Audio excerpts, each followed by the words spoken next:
All right, on today's show, I welcome on a very special guest. He is Coach Tom Newell. He's a sports ambassador. Coach, how are you doing today?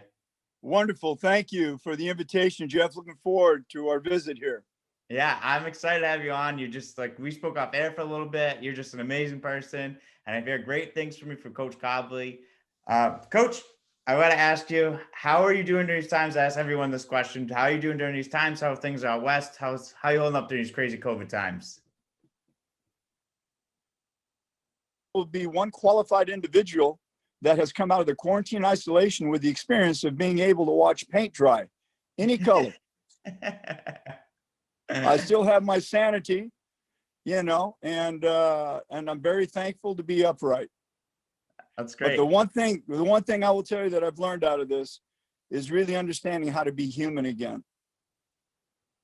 And what do you mean by that, Coach? Can you expand upon Well, about within us, we all have the innate ability to forgive, and then also the wonderful gift of compassion. All right, and we have the resources, and we have the support here, and we voluntarily bring that forward, but because temperature and people's thoughts, us then communicating like we are right now, where we can see each other and by voice, and so what's being transcribed, all right, from the emotional standpoint, is taking away from the ability of an individual being a human being and being able to interact and understand exactly what's going on in the world, not their world, but the world. Yeah, it's very interesting. It's a very good point. I mean, I like that you brought that up. I think being human again and like realizing that there's more stuff going out in the world than besides our own world as well. Correct. Yeah, yeah. And Coach, you're a great basketball coach. You've been coaching for a while too, and before we talk more about the pandemic and things outside the pandemic, your father is Hall of Famer Pete Newell. What did you learn from your father as a get into coaching and basketball? Well, he was a wonderful model to follow. As a basketball teacher first, and a coach second. And I learned early on that when I got into coaching, that you cannot coach basketball unless you teach it first. And so that begins at the elementary level, because you have to learn how to be patient, but more importantly, you have to learn the different modalities of learning, of your students, and so you have to bring in the mechanics, because there'll be some kids who'll be able to pick up the mechanics. And then, all my foundational opportunities of being able to go into the world began with his model to follow of teaching, and always talking about that. And so Coach Neal, he's a Newell jewel. He'll tell you, he's right out of the same ilk. I mean, when I first met Coach Neal, it was just amazing. He's a bona fide teacher in basketball. Could coach at any level, could teach at any level. Yeah, yeah. So that's where it is with the influence that my father had on me at an early age. He's a very busy man, and traveling and scouting when he was coaching. So, being able to get, vignettes with him and the family was really important and rare. And so you really remember those moments. That's awesome. That's great. And I know Coach Cobley's a very a big fan of Coach Pete Newell, your father. He always talked about him and said that was just like idol growing up. Been coaching idol as well too, and I think that's amazing too that you take the snippets of life that you had got to spend with your father as well too when you had the opportunity outside of basketball. It sounds like as well. And the teaching part I think is the most important thing as well too, isn't it? Like I feel like teaching is like some people just think they can hop into it before they can even teach the game without becoming a teacher, and I think that's the toughest part that people don't realize about the game of basketball. Exactly, and my father's, I remember him 1968. He was in the kitchen, on the kitchen handheld phone, talking to a coach somewhere in the United States that had called him, and he always talked to coaches. And, I mean, nobody called him after 6 o'clock, but from about 8, 9 o'clock in the morning on, he would get calls from coaches, high school coaches, elementary coaches, and he was always giving in that way. And so this conversation was, well, coach, I just want you to understand something. And this is 1968. There are many, many, many, all right, coaches in the world of basketball, but there are very few teachers.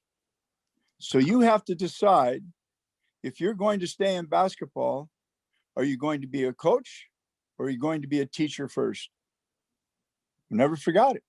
Wow. And so, when you think of Coach Newell and the experience you have with Coach Newell, then you understand.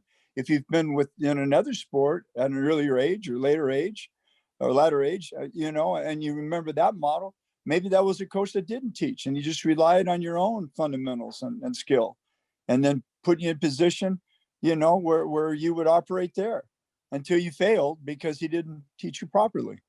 Yeah, it's very true. And I think that was the biggest thing I think I learned from Coach Cobley.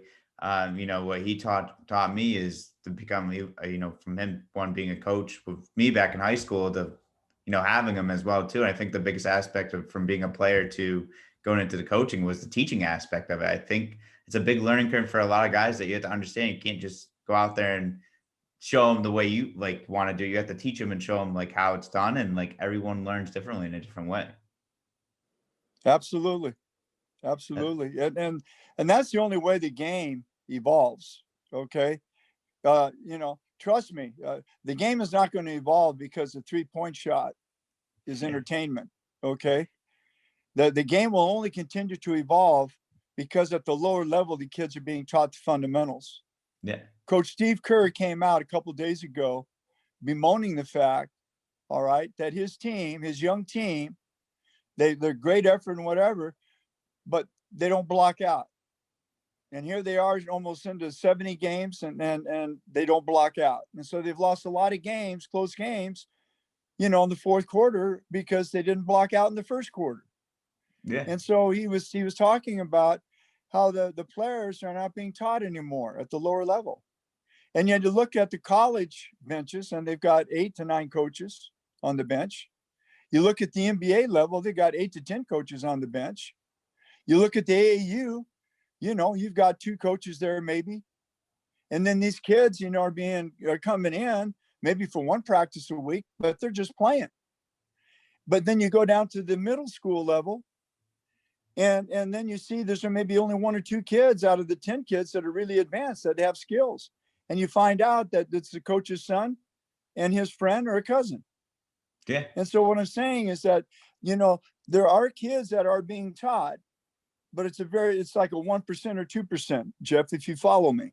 Yeah. I definitely get that. That's it's very interesting too, because I feel like it's I think a lot of kids or parents or coaches just want to come in and just coach and not realize the aspect of how to get the fundamentals down, or what's the most important thing about the fundamentals. I mean, what do you too as well see from the NBA game, that a lot of it's trickling down to the youth as a youth coach, everyone's finding 3-pointers. But what are your thoughts on that? And does that trickle down to those kids as well? Again, technology, people can go ahead and praise technology and the advancement of man and what have you, but I just think it's making us dumber.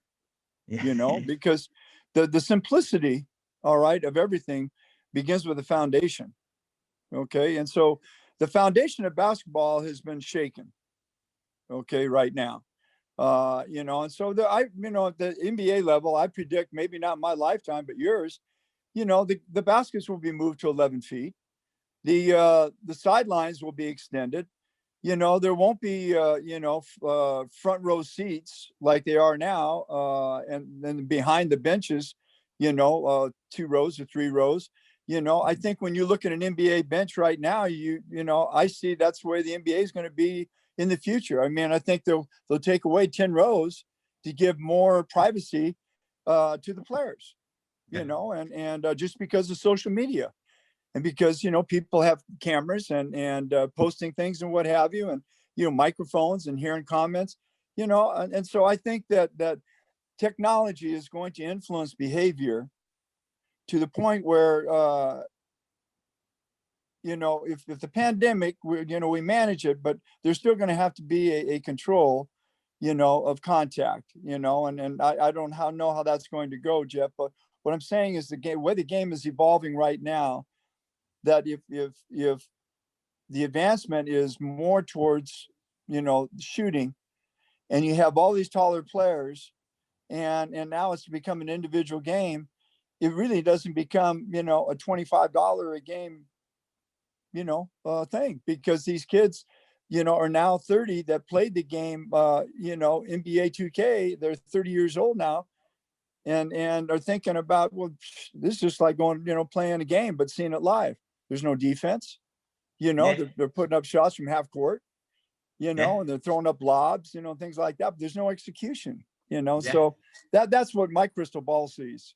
Yeah, that's I could definitely see it going in that direction. I know from even just from the youth level, coaching at the youth level, I see a lot of kids just jacking up 3 pointers before they even go take a 2 pointer, like take a mid range or a free throw or something normal. So I think that's the other thing that I think that's also trickling down that I seen the effects as well too. That kind of drives me nuts a little bit as well too. So I've got a poem that I wrote many, many years ago. And it's called Kids and Youth Sports Today. Yeah. All right. And it goes like this: kids want to play, play, play. Coaches, all right, want to teach, teach, teach. Parents want to win, win, win. And refs want to quit, quit, quit. It's a good poem. It's all truths in a simple few lines, right? All right. So I wrote that over 20 years ago.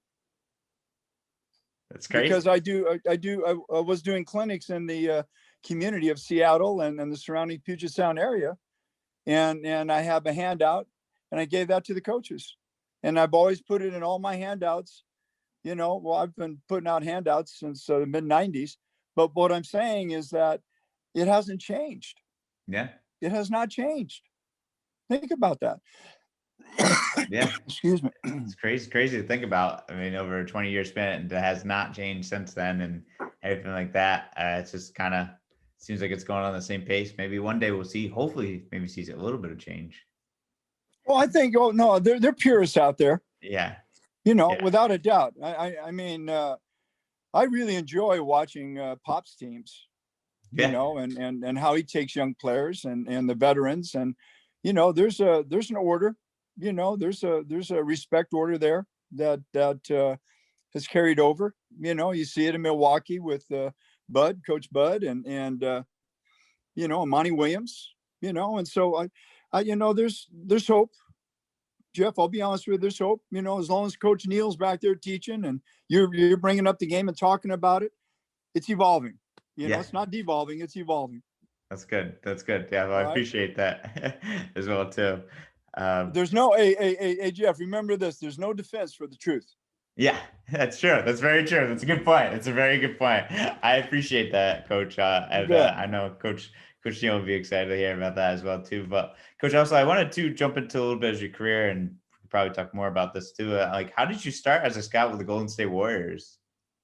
I moved from California with my newly wed wife, who was born on the East Coast, and relocated to Charlottesville, Virginia.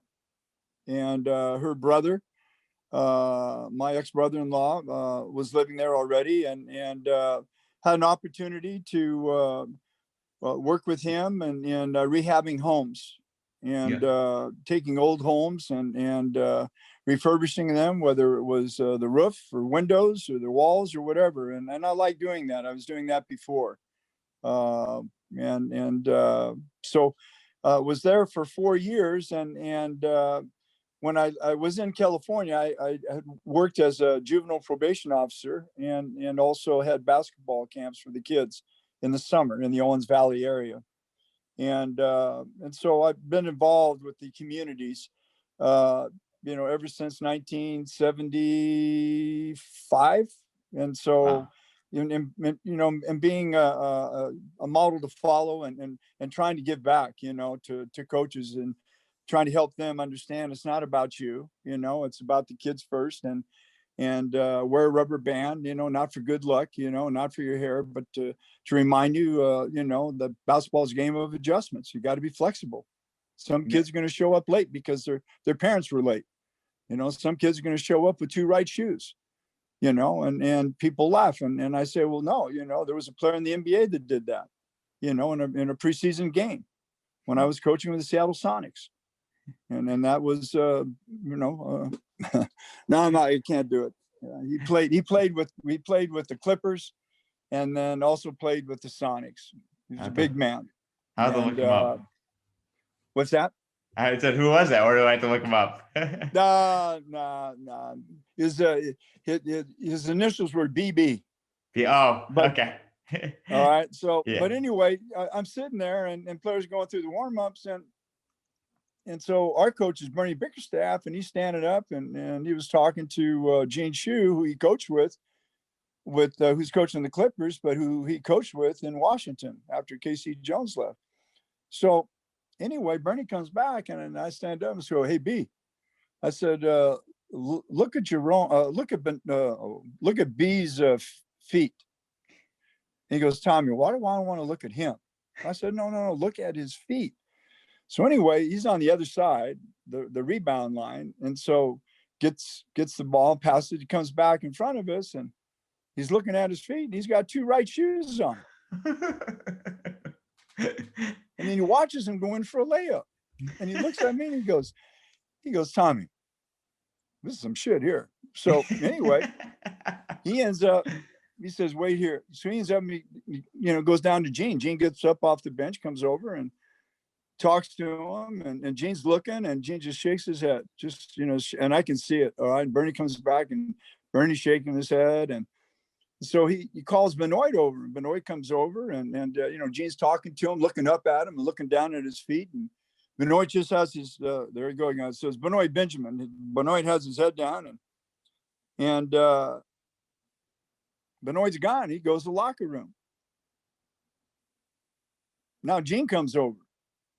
All right. And Bernie gets up, and, I get up to say hello, shake hands. And so Bernie obviously told him that I'd seen it. Yeah. And he goes, "You're not going to believe this." And Bernie goes, "What happened?" He says, "Well, his girlfriend packed his bag for the game." And so she took the 2 white largest shoes, because he knew he had large shoes, but didn't look to see that they were both right shoes. Jeez. So put it in the bag. He got to the locker room, and so he's got his own cubicle. And I forget, we were playing at a college. It was an exhibition game. It wasn't a regular season. Yeah. And so, he's looking around. He's got his shoes on. He's been taped. He's got his shoes. He's got his socks on. His shoes are off, and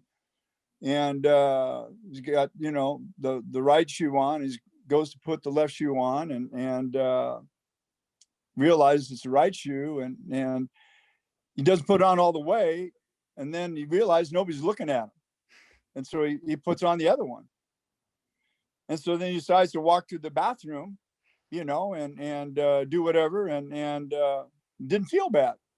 So he said, "Well, nobody noticed it, and he's only 7'1" and weighed 280 pounds.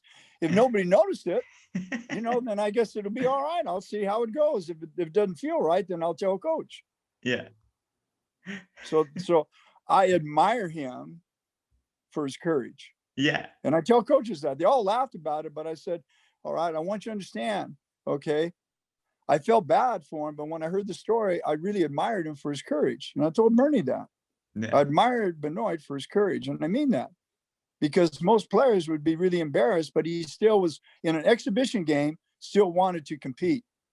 And that told me a lot about the individual, about his heart, if you understand what I mean. The personality stuff, the behavior, that's all the canaries between his ears. Okay. Yeah. But the spirit to compete, all right, I really admire that in him. That's awesome. Yeah, that's crazy that he good for him for being one. And you're the first one, all right, you're the first one in 40 years to hear that story. Really? Yeah, you got there. I feel honored to hear that story. Yeah, you got a classic classic Newell Jewel there. Yeah, I'll take it. I'll take it for sure. That's a great story. I mean, it shows the competitor's heart and the spirit to win and wanting to play basketball. And obviously it must have felt right for him to step out on the court and not realize it, Absolutely. still be able to compete with it. I mean, what was your time like with the Seattle Supersonics? And do you ever think they'll have a team back there as well? Do we ever what?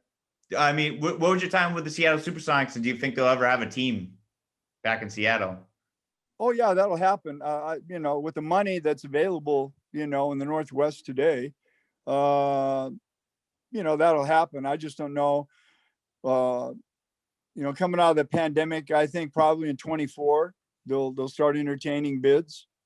Yeah. I think it's ridiculous, that it's going to probably be about above $2 billion to get in. Wow. When Major League Baseball comes out and announces, to get a franchise, as bad as that model is, yeah. and they say that a franchise is going to cost $2.2 billion, that tells me how much money that baseball lost, and the owners lost, because they share that pool. In the NBA, all the owners share the pool of an expansion. Yeah. All right. And then it used to be, I don't know, it's probably changed, but it used to be that they didn't get to share the first 2 years, if you can believe this, because they were able to select players off teams. They didn't get to share in the TV and radio broadcasts that the other player, the national. They could share in their own local broadcast revenues, but they couldn't get the national revenues, radio or TV. Really? That's crazy. Yeah, for 2 years. Huh. That's wild. And then, I forget what they paid back then to get into to the league. I think it's maybe 300, 400 million. But yeah, that was the investment that you had to make. That's crazy. Now what they've done, I know they've gotten rid of that, but when you see what the Bucks sold for, in that market. Yeah. Okay. Wow. So you look at Seattle and it was the next NBA market. So they're going to go ahead and they'll treble, whatever the going rate is, what I'm saying. But yeah, I mean, there's enough interest there that I think the league knows to bring a team back. That's I mean, I feel like everyone wants him back. I had a Seattle Sonics shirt on underneath this hoodie, but I didn't want to disappoint Coach Cobley. I had to represent the Wheeler Lions hoodie. So they pulls the sponsor. That's what he says to me. I pull the sponsor. But you coached for the Sonics, the Nets, and the Mavericks. I mean, what is the NBA grind like that people don't really understand behind it? Well, I got to tell you, man, I'm old school. I don't know about you, but I really find out I couldn't coach today in the NBA. There are too many voices. Yeah. And I know as a player, with the number of coaches that I had, I only had one that I really respected, that coached me and taught me, the game. And that was Tandy Gillis. And that was back in the 8th grade. Oh, wow. I was one of the tall kids on the team, skinny and what have you, but he taught me the fundamentals. And then my next coach with him, who was Ned Everbuck. And both those players had played for the championship team that my dad coached in 59. Wow. 1959.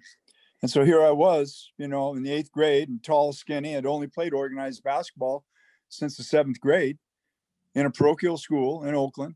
And ended up going to a basketball high school, another Catholic high school, big powerhouse, Bishop O'Dowd. And, there are a couple of other guys as tall as me. I was, 6'2" at the time, and had a couple of guys 6'4", and I was a center.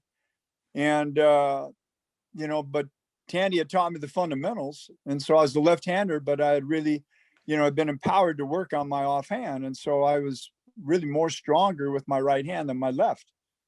And so I had moves that gave me an advantage. Plus I just hustled my ass off. Yeah. And that's what I was always known as, I just always gave the best effort. So long story short, then my sophomore year, I grew, I'm 6'3.5". Now I'm the starting center because we had 2 kids that bounced out of school for disciplinary reasons. For some reason, I thought it was cool to smoke cigarettes before they go to practice in the boys' locker room.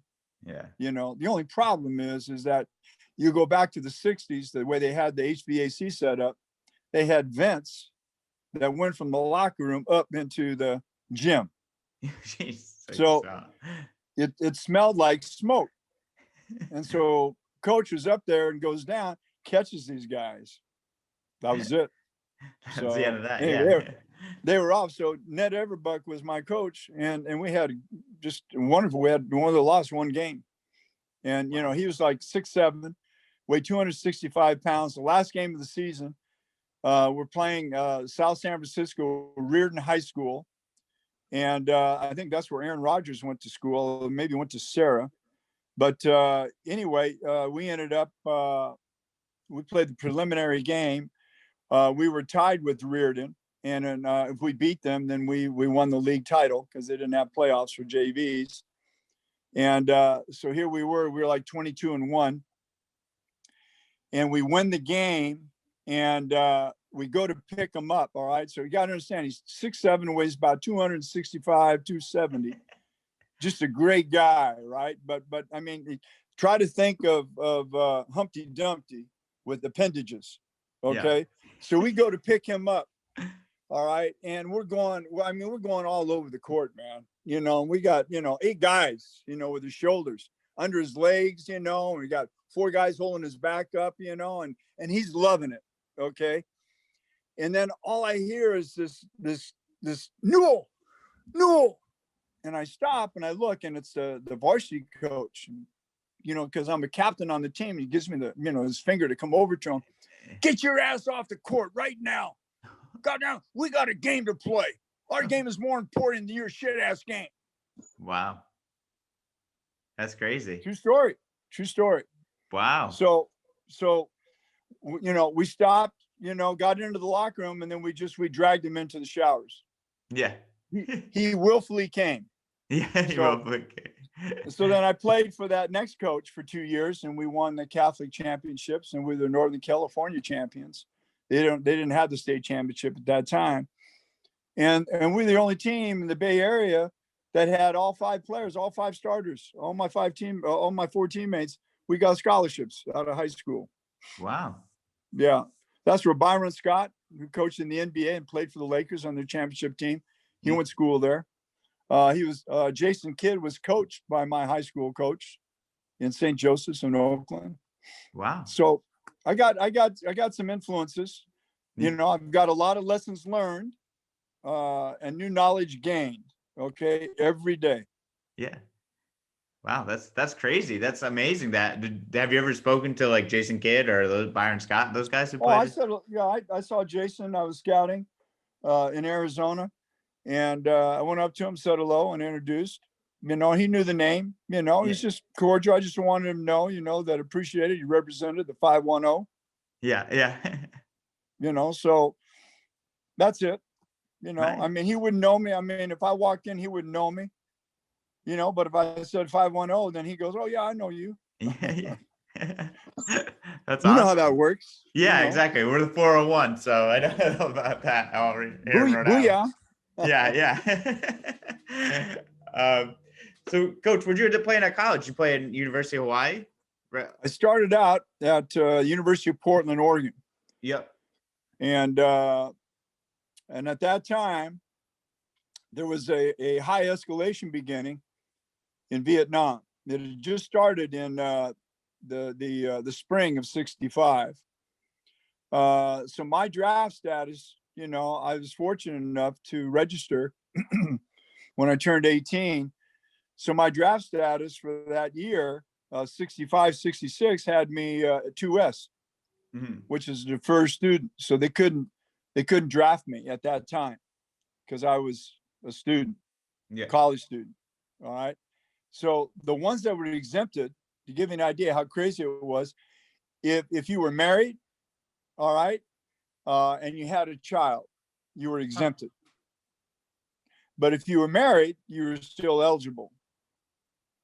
If you had some physical or mental defect or deficiency, you also had an exemption. Interesting. All right. So I have this 2S. What they didn't include was the fact that they had the right to change the rules. So the 2S in the spring for college, if you had above a 2.6, you could maintain a 2S. Okay. Well, I was a thoroughbred jock in a parochial environment. Yeah. I'm not an atheist, but I had a problem with the hierarchy. Yeah. And it wasn't disruptive. I'm just saying I had a problem with the information that was being served. Yeah. So I applied myself in certain classes, and other classes I got a passing grade. All right. Yeah. So that brought me below a 2.6. I didn't realize it at the time. So here I am. I'm home from school. I'm excited and what have you. I get this letter from the selected service saying that I've been drafted. So I had a conversation with my father. I ended up enlisting in the Navy Reserve. I ended up being sent to sub school. They had a program for college players and ex-college players that put them in sub school, and then they represented the Navy at the sub base at Pearl Harbor. Mm-hmm. And they did this for baseball. They had a number of baseball players, Major League Baseball players who played for Sub Pac. Wow. So anyway, I went to sub school, sub school for 6 weeks at Hunters Point in San Francisco, and then went to Treasure Island, which subdivides the Bay Bridge, used to, or still does. And then I was there for 3 weeks for transition, for rotation. So I ended up being attached to a boat, the USS Perch, that was coming back. So I had temporary duty when I got to Pearl Harbor for service. My boat was the oldest submarine in the Navy at that time, and it was being decommissioned and being brought back. Wow. And so, yeah, it had a deck gone on and everything, man. And I'm thinking to myself, I had to report on it. All right, just so I understand something. Here I am. I'm 6'3.5". Okay, I wet probably about 170 pounds. Okay, Yeah. and I got to go below decks to bring my papers. All right, to let them know that I'm being attached to the boat, even though it's being decommissioned. They don't decommission it, for 30 days. Yeah. Because of all the paperwork and rotating players off the boat and whatever. All right, so so I go down, I report. But because I was already not on the ship or on the boat, they don't call it a ship, on the boat, then I was to stay in the temporary barracks where I was on the third floor of the barracks. All right. So anyway, ended up from that boat, I ended up being attached to the USS Blueback. All right. Okay. All right. So that boat right now is in dry dock as a representative of a decommissioned Navy boat, submarine, at the OMSI, old Oregon Museum of Science and Industry. Really? on the Willamette River. And the reason I know that is that when I was coaching with the Portland Fire, when I did my interview, I stayed at the Residence Inn, which is right across from OMSI. I'm staying on the top floor, get up in the morning, open up the curtains to look, all right, because I'd interviewed, had never spent much time on the river there because I lived in Seattle at the time. We're going back to 2001. Yeah. All right, this happened. So here I am. You love this, Jeff. So here I am, open up the window. I look across, and there's a submarine up out of the water. There's a dock there, and the number on is 582. Jeff, there's only one 582 submarine. Yeah. And that was the one I was on. Oh my God. So, I dress, I hustle up, I go downstairs, I ask this young person, about, the sign over there that says OMSI, and there's a submarine there. Oh yeah, I've been on that. I said, oh really? I served on that. And so anyway, long story short, it ended up where she gave me information on OMSI, and it had all the information on the boat, where it was stationed. It was a skipjack class, it had conventional Fairbanks motors on it, whatever. long story short, man, I pedaled over there, I not with a bike, but I mean, I got over there quick, Yeah. because I wanted to check it out. But long story short, I ended up in Hawaii for 2 years in the service. My boat that I ended up being transferred to, the Blueback, all right, was going to go to operations in about 45 days. Well, during that time, I ended up meeting, and the basketball season has started at that time.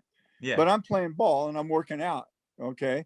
And I'm playing with some of those guys there, but they already have their cush jobs, whatever. Yeah. So I ended up being rotated into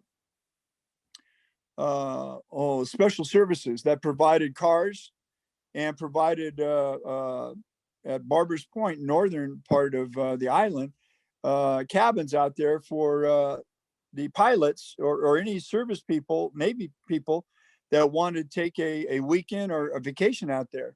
And so I went out. I would go out every weekend and do all the maintenance in the units. And so I'd be out there, 6-7 hours and what have you. Did that, and then I ended up getting rotated into the Submarine Squadron 1 as a yeoman and became a courier. So I did that for almost a year and 2-3 months. Served for 24 months, but during that time I played basketball, and my second year was starting, and I ended up being offered a scholarship at the University of Hawaii. Wow. So I ended up being at Hawaii for 3 years, was a co-captain senior of the team that went to the NIT quarterfinals, and was recently selected as the number one sports team in the history of Hawaii sports. That's awesome. I wasn't able to make that ceremony, but it was quite an honor. And being the only senior and co-captain on the team, I was honored, to be a member. So that was my basketball, matriculation, as an amateur. And then I got drafted by the Phoenix Suns out of college, had breakfast and lunch, went home for dinner, and then went overseas and played in Belgium, southern Belgium, for 2 years. Learned how to speak Wallon, which is a dialect of French. Learned how, just as we have the North against the South, and there it's the South against the North, because the North, the Flemish, aligned themselves with the Third Reich back in World War II. And so, learned a lot more over there than I ever learned in college. Wow. All right. Or in high school or in elementary school.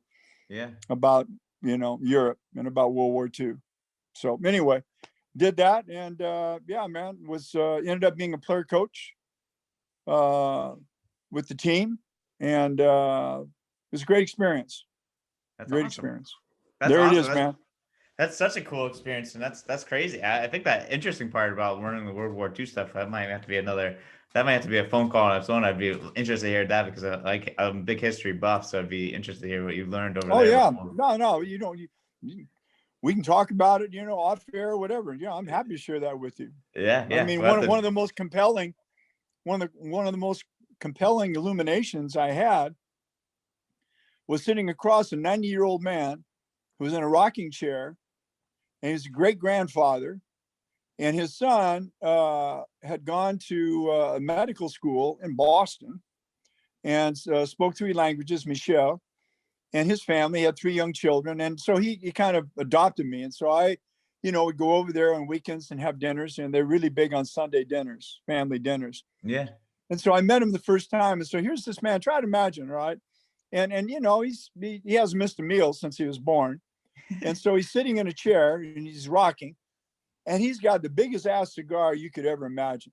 All right. And between his legs, he's got a cane. The TV's on. I'm sitting across from him, all right, on another chair, all right, facing the TV, but I can see him. And then Michelle is there.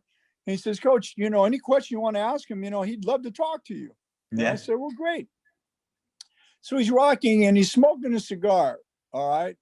And this cat's, I mean, if I was going to be 90 years old, man, I want to be like him, right?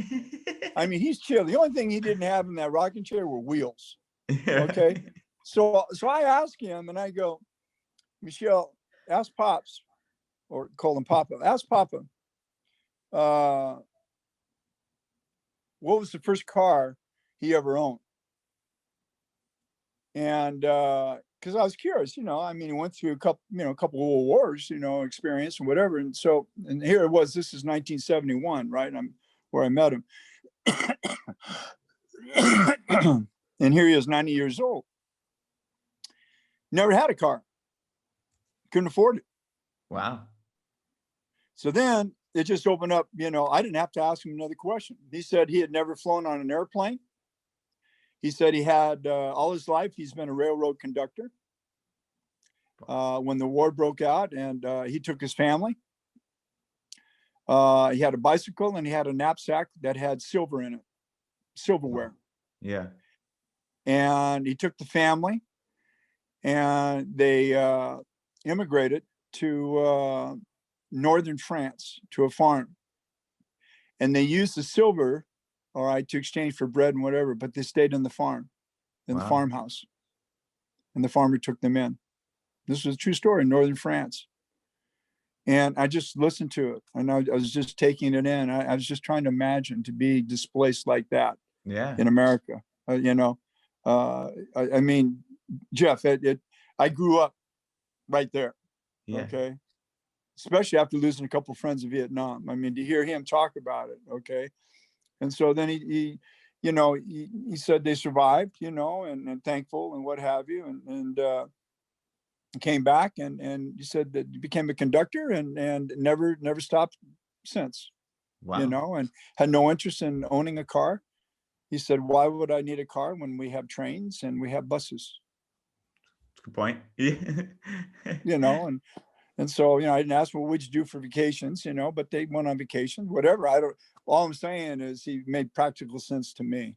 Okay. Yeah. So he wasn't caught up into, getting some new automobile, every year or having an automobile that he depended upon for anything. So anyway, that to me, that was something that I'll never forget, and you're probably maybe the second or third person in my life away from Europe from 1970. I left there in 73 that I've shared the story with. So thank you for indulging me. Welcome. Yeah, of course. Anytime. Yeah. That's amazing. That's an amazing story. That's so cool that it's just amazing how they survived and then they came back and then it just seemed like a very a very didn't really, like you said, he's not very, it did sound very materialistic as a person, just very simple man that enjoyed his cigars, but and then the trains and the buses. And I think that's such a cool, interesting story just to, for someone to share.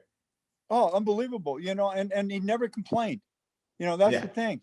Here he went through all this hardship, Jeff. Think about this, all right? Being displaced twice because of 2 wars. Yeah. All right.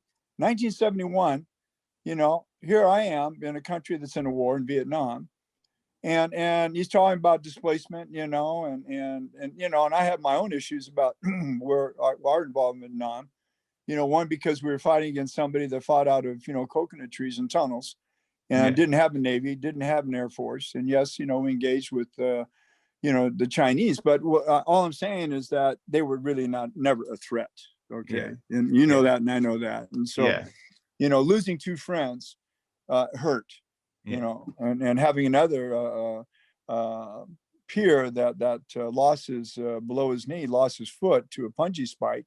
That was a really excellent basketball player.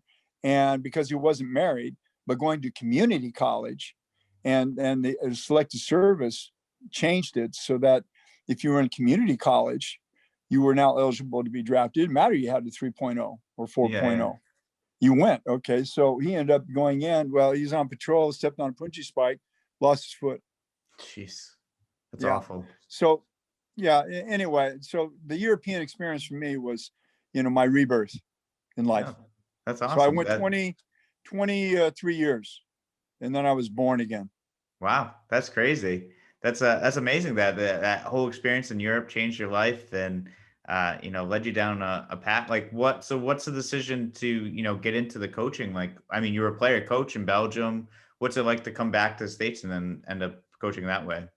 Oh, no, I my whole life has been serving. My whole life has been, intention has been teaching the game. Yeah. With kids. Yeah. I mean, wherever I've been, I've always worked with kids. I mean, this quarantine, isolation, you know, at my age and being smart, this is the first time I've been off a basketball court, all right, as I have for the last year and a half in my lifetime, all Yeah. right, because I always, you know, was on, you know, with a ball.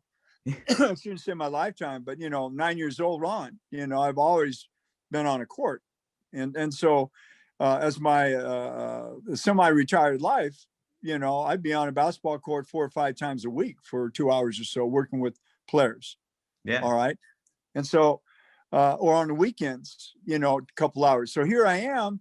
I can't get in because the facilities are closed, and I'm not gonna go outdoors without a mask on. Yeah. And so you have kids whose parents, you know, are anti-vaxxers and anti-maskers, and you know, and so I can't work with the kid if he's not going to wear a mask. You Yeah, know, exactly. it doesn't work that way. Yeah, So yeah. anyway, all I'm saying is that, you know, it's been an adjustment for me. I'm not complaining at all. I think I've written some wonderful things, you know, that you know, I've shared with others, and it's helped me a lot. And you know, I'm very thankful to be upright.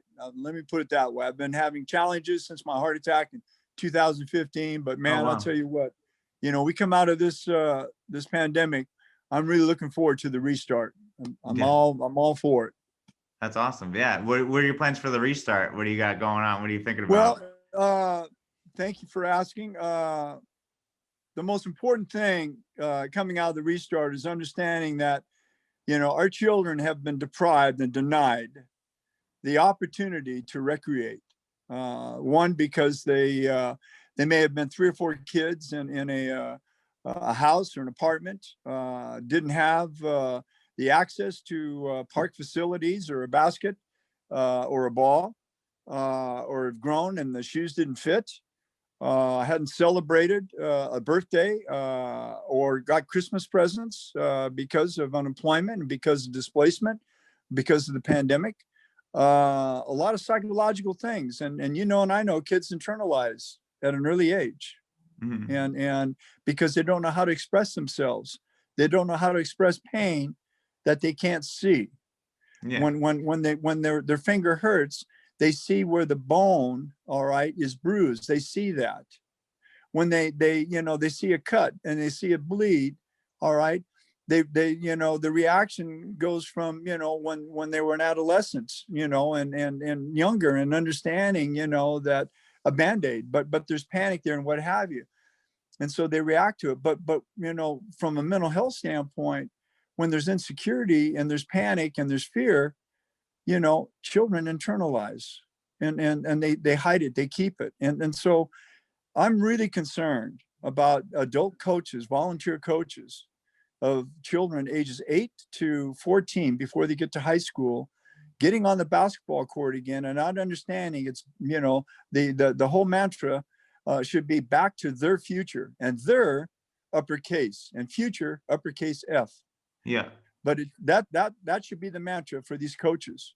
Yeah. That understanding, you know, the psychological implication, okay, and the lack, all right, of support models during without recreation, and without a model to follow, passing the ball or rebounding and what have you. Uh, these kids are fragmented, man, mentally, and so, you know, my whole, I'm setting it up now, and going to be working with coaches, volunteer coaches, using high school coaches as my assistants, and we're gonna help these young coaches understand, all right, and kind of not recertify but retool, all right, and help them understand it's about the kids first, Yeah. okay, and so you got to put the fun, all right, in the mentals, all right, and so I go, you know, fun, not, you know, dumb mentals. I put in, so it's fun, FUN uppercase, and then lowercase n, and then uppercase mentals, okay, Yeah. and so I want the coaches to understand that just roll the ball out, let them play 3-on-3, let Yeah. them go back to the things they remember, you know, from an inherent standpoint, all right, from before, about setting screens, about passing, about shooting, about finishing, and just watch them play and observe. See where their confidence is or isn't, and take notes of the kids and see where they're really deficient. Are they deficient in passing? Then, then now you can work on your practice planning and put in, drills that will improve their passing. Can they not finish? Then you have drills that you want to go ahead and break it up into baskets where they're practicing their left hand, their right hand layups. And so what I'm saying is you're making it a positive, constructive environment, Jeff, where the kids will continue to evolve in a confident way where they're having fun. Yeah. Okay. Because when a coach is all of a sudden playing his son or her son or cousin or best friends, and there's these other 8 kids that don't have, or 4 or 5 kids that don't have new shoes, are wearing, gear that's a couple years old because their parents couldn't afford it, and don't have their own basketball, okay, because the older brother, lost it. Yeah. All I'm saying is that the human side of being a model to follow, it really begins with the youth coaches and organized sports, because that's the number one thing that parents want their kids to do. Yeah. All right. Is because it gives them freedom. It gives them an opportunity. Somebody else is going to watch them. It's like that pool, the pool lifeguard. Yeah. I'm up at the pool, got somebody else to watch him. Yeah. I'll go shop. I go to Starbucks. It's somebody else's responsibility. Yeah. And so what I'm saying is that, I call it country club mentality. I just feel it's going to happen again. And we got a problem with that. Yeah.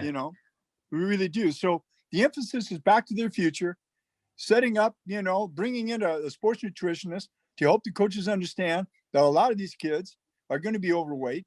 They're going to have some cardio issues, to be aware. All right. To help them understand, to change their diets again, to have a snack before practices, what to eat before tournaments and games, but the expectations, all right, that the kids are going to have on performance, but they're not going to be able to perform because they didn't eat right to play right. Booyah. Yeah. Does that make sense? Yeah, that makes a lot of sense. I love that.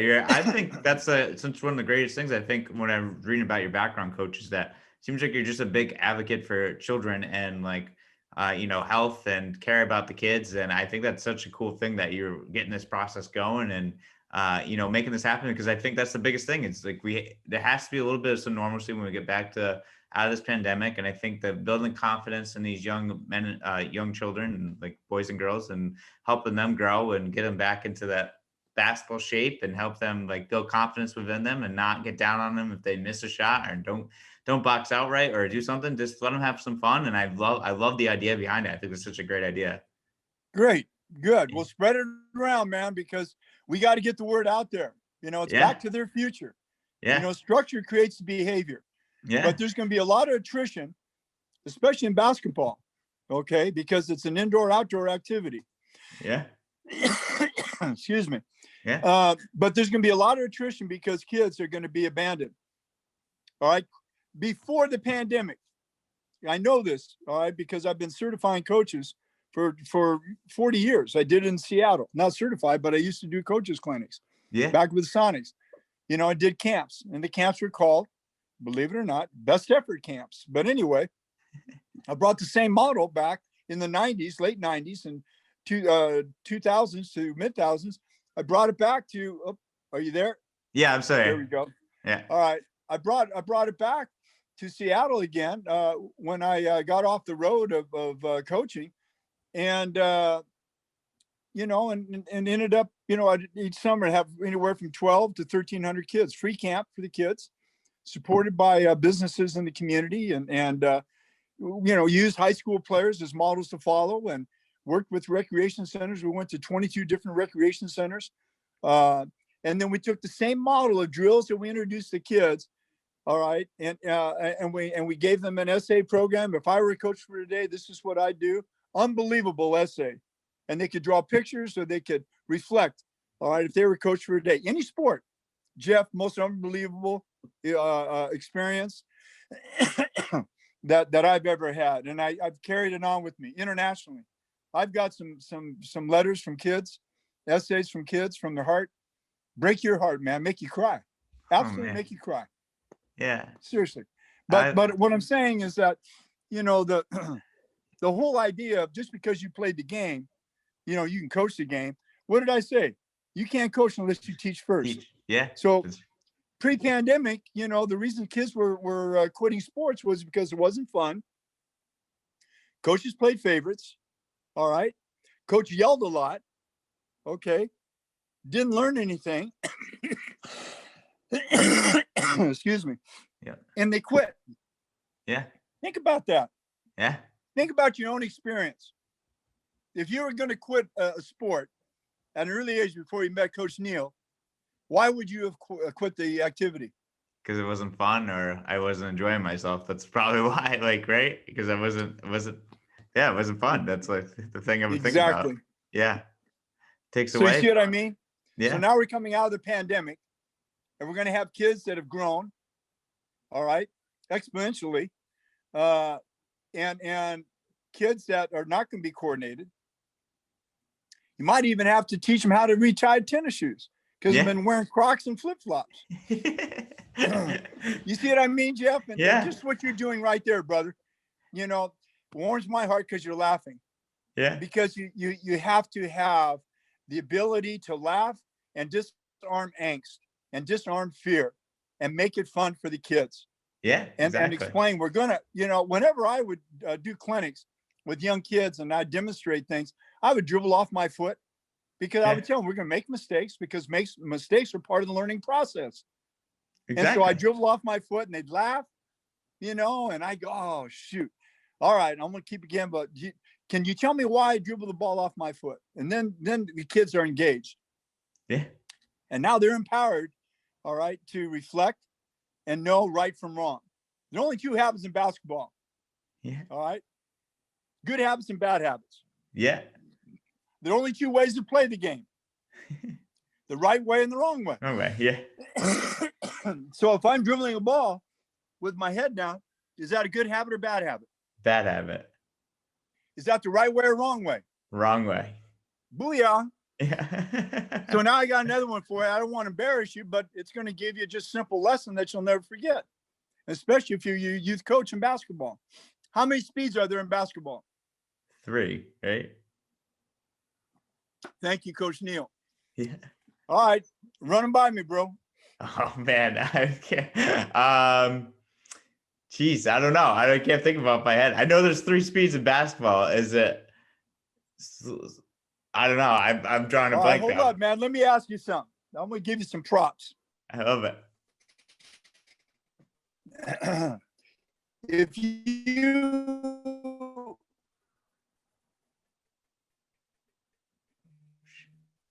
you had a car, what speed would that be? Fast, right? Yeah. Hello? Can you hear me? Yeah, yeah. All right. If I had a car. I asked you what, if you had a car, what speed would it be?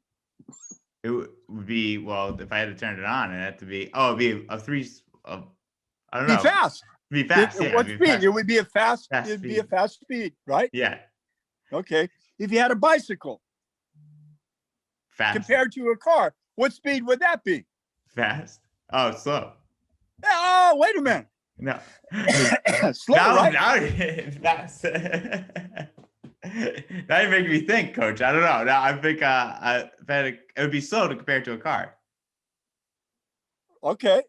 Are you there? Yep. All right, hold on. I got to plug in my battery here. It just gave me a notice. All right. All right, so we're slow. So we got fast, slow. So then let me ask you this. All right. If you had a supersonic jet, what speed would you say that is? Really fast? Would you say it's quick? Yes.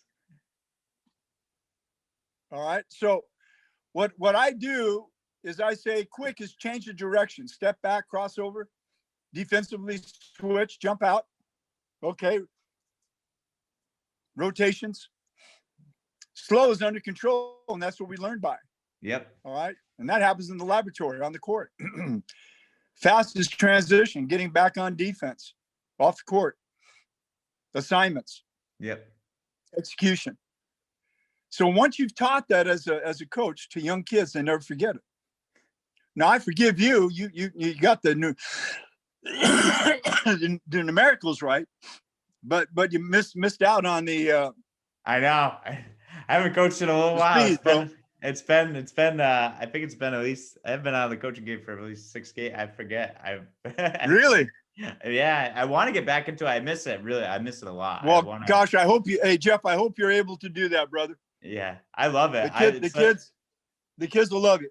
Yeah, it's a big passion of mine. I have to tell you about an idea that I have outside off of this, but off air. I want to tell you something I was thinking about doing, and it has to relate to what you just mentioned as well too. But Coach, this has been so much fun too. I don't know if I have any other questions. I think you just who you are as a person is just absolutely amazing. You're such an avid for kids. You had such a great journey. I mean, from going overseas, and then coming back and then being a FIBA expert, and what you're doing right now and what you're planning right now is just something I have never, it's just amazing. I love it. And I think you're such a big advocate. And I think the people need more, the world needs more people like you, because you seem like just a caring man, and you care so much about the kids and the people itself. It's even before we even spoke, and just we talked about COVID stuff. And I can't say enough about you, of just how amazing of a person you are, and who you are as a person, just what you're doing out there. And I think the fundamentals camps that you're bringing, I think is going to be so fun out in Seattle, like where you're doing it. And I'm going to have to fly out and check it out. I don't know if I can. Booyah, there you go. Absolutely, man. Yeah. Absolutely. Yeah. I love it. Just remember, hey, Jeff, just remember this one thing, man. Basketball is a simple game until coaches put players in a position to fail because they did not teach them properly. Yeah. And I had that conversation with Bill Fitch when I was coaching with the Nets. Really? And he never forgot it. And we both came to a gentleman's understanding as colleagues and co-coaches, just exactly where Tom Newell was philosophically with basketball. And so it was a wonderful relationship and mutual respect. But anyway, that's who I am, brother. I love it, Coach. Real simple. You're an amazing person. I mean, we got to get you out. We got to get you out of Rhode Island if Coach Cobb hasn't tried yet. Okay. Yeah. I got to tell you, man, Coach Newell is a wonderful model, for youth sports, at any level, for coaches, parents, and the kids themselves, participants or players. And we're really fortunate to have him, as a educator, but also in recreation, Jeff. And I think that the fact that he hooked us up together is wonderful, because we're evolving, the activity, basketball, but we're also talking about the models to follow and the correct models. We didn't expound too much on parents yet, but perhaps that's another time. But I enjoy myself. You got any more questions? Go ahead, man. I have these allergies, all right. So in the morning before the meds kick in, I've got this drainage going on. That's why I'm coughing, brother. That's all right. It's okay. It's not because I'm sipping syrup or anything. Yeah. No. I totally understand that. I get bad allergies too. Is it post-nasal drip or anything like that? What's that? What do you have? Post-nasal drip? Yes. Yes. Yeah. Oh, it's the worst. I know. Yeah. I know. Man, it's unbelievable. All too well. No, I think what you're doing is just an amazing thing. I think, I think you've had a great coaching career. I mean, and you're still coaching and teaching. And I think what you're like, you've written books. I mean, what about your books that you have? Like, do all those books touch upon? My first book was with my father, the late P. Newell, and this post play. Yeah. And it was published by Masters Press back in 1995. Wow. And then a book that I hope to have published sometime in the fall is Gems from the Gym, GEMS from the Gym. And it's basically a book that you can take into the bathroom, and it'll help your constitution, because there'll be some wonderful anecdotes in there and reminders that, men and women can read about, as far as the experience of my experiences coaching at every level and teaching at every level. That's awesome. I can't wait to, And I then gotta get that. having some wonderful adages, and sayings that, longtime coaches left with us, that have never been shared. So it's just good. It's a coffee table book, but I say it's better if it's gonna, if you have any type of constipation, this book's gonna help you. I It's love OG, it. bro. It's an I love OG it. I'll have to check it out. I'll definitely have to read it because I'll have to check out your Well, book. good. Well, when it's published, then I'll give you the rights to be the first one to interview me about the book. All right, sounds good. That sounds good to me. Sounds like a good trade-off there. There you go. Coach, that's all the questions I have for you too. Do you have any questions for me or anything? Yeah, tell me a little bit about how you got away from basketball. You're a financial planner, are you? Yep. So Okay. it's mostly because of work. That's pretty much why I got away from the game. Just the hours and stuff like that. It's tough. It's tough because when you work a lot, I try to volunteer and help out as much as possible and train kids on the side for free. I just do it because I love the game. I want to be part of the game still. I was actually, that's what I was doing down in Dallas. I was helping train some players with down there and just doing some things with a buddy of mine that like runs a program down there. So I don't know if you heard of, Brian Adams. Do you know who he is? He was like a big high school player coming out in the 90s, 98. Brian Adams. I'm sorry, was his no. name. Yeah. Yeah, I just was working with him and that's how I still got involved. But like I missed, it's just tough with work. It's really tough. I work long hours and some people are not as flexible as I would love them to be for me to go coach basketball and do things like that. But I still love the game. It's always a big part of my heart and try to do whatever I can do to help kids out and make sure that they're learning. Great. As long as you're giving back, all right, there's a balance there.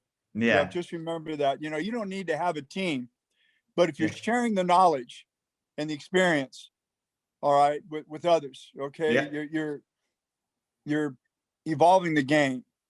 You know what I mean? You're taking the treasures, that you learn from your experiences, and now you're providing gifts, all right, from those experiences, to individuals, it could be coaches, parents, or the kids themselves. But just remember that you don't have to have a team to be able to share, the gifts that you have acquired to the treasures of the sport itself. Thank you. I appreciate that. Yeah, that means a lot. You're welcome, I man. just trying to do my best, trying to give back. That's the biggest thing. Like I said, if I could do it for a living for free. That's awesome. Yeah, I would do it for a living, but that's because all those kids, all those kids are going to remember you, man. Yeah. That's why. What's that? I said that's why I do this podcast. I do it for the kids. This is for them. This is their platform, and give them some opportunities to speak about some things and talk about their careers and help them get ready with some media stuff too. So that's all the reason why I started this as well. That's great. That's great. Now, how long have you been doing the podcast? So this one I've been doing almost for a year, maybe a year in August. I started this back during the pandemic. So around the pandemic, I started this. So about a year now. It's been going great. Just, made a lot of great connections and, I'm happy all the kids that I've had on the show, especially in the Rhode Island area, trying to give them some spotlight that they deserve. Terrific. That's wonderful. Yeah. And every day, that you guys are working together, is another day of new knowledge, man. Yeah, that's very true. It's never the same. No day is the same, brother.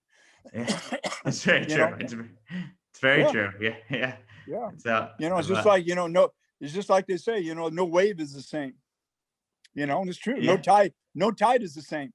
But isn't it interesting how it just makes the the beachfront, like a carpet, just smooth. Yeah, it's crazy.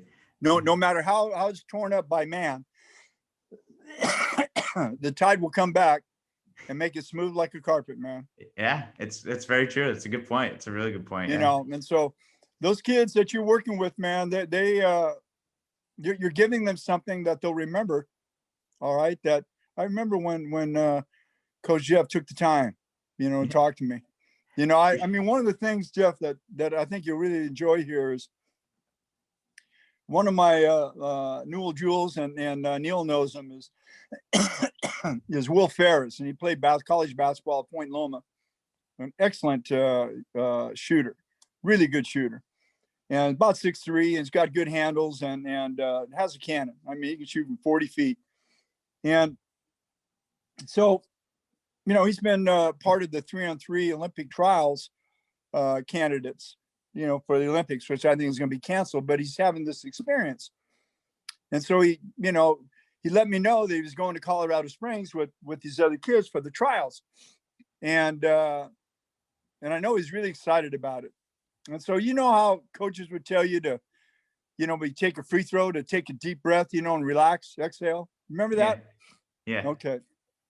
So did you ever really understand the mechanics behind that, you know, encouragement? Did you ever really analyze it, or you just, you know, like taking the wrapper off a stick of gum and just put it in your mouth? I just thought it was just to clear my mind, like not to overthink everything. Okay. So here's what I told him. I said, Will, breathe deep with confidence. Exhale with courage of a warrior. Exhale with the courage of a warrior. That's awesome. I'd never heard that before. Yeah, I haven't either, man. That's what happens when you watch paint dry. Yeah. Coach, you're just so knowledgeable, though. I mean, all these quotes. I'm excited for this book too. If your book has this quote today, I mean, I'm stealing that one. I gotta let you know. I'm passing that Oh, please do. Yeah, that's amazing. No problem.